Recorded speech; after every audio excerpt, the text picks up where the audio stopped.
तिसरी गोष्ट मान्य झाली की येत्या इकॉनॉमिक इयरमध्ये भारत अमेरिकेकडनं $500 बिलियन वस्तू विकत घेईल. $500 बिलियन म्हणजे किती होतात? 43 लाख करोड. आपल्या यावर्षीचं बजेट कितीचं आहे? 53 लाख करोडचं आहे फक्त. म्हणजे आपण आपल्या बजेटच्या 80% वस्तू US कडनं आयात करणार म्हणजे करणार. बरं, याच्या बदल्यामध्ये भारताला 2 गोष्टी मिळाल्या, एक चांगली, एक भयानक. आता काय चांगली गोष्ट मिळाली तर डोनाल्ड तात्या सत्तेवर यायच्या आधी भारतावरचा जो टॅरिफ होता तो 3% होता. डोनाल्ड तात्या सत्तेवर आले, त्यांनी पहिल्याच महिन्यामध्ये हा टॅरिफ वाढून 25% केला, परत वाढून 50% केला.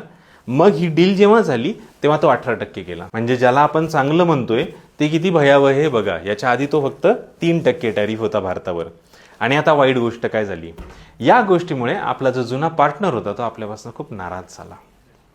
आता नाराज झाल्यामुळे रशियाने ठरवलं की रशिया त्यांचं जे फायटर जेट इंजिन आहे ते फायटर जेट इंजिन कोणाला विकणार आहे? पाकिस्तानला. भारताने याच्यावर आक्षेप घेतला की तुम्ही असं करू नका. तेव्हा त्यांनी सांगितलं की तुम्ही व्यापाराची सर्व तत्व तोडलेली आहेत, त्यामुळे आम्ही सुद्धा आमचे नवीन व्यापारी अलाईज शोधणार.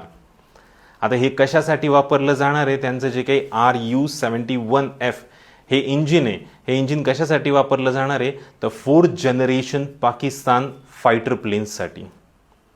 आता पाकिस्तान त्यांचे जे 4th जनरेशन फायटर प्लेन्स आहेत ते रशियन इंजिन्सने लोड करतील आणि आपल्याच विरुद्ध वापरतील.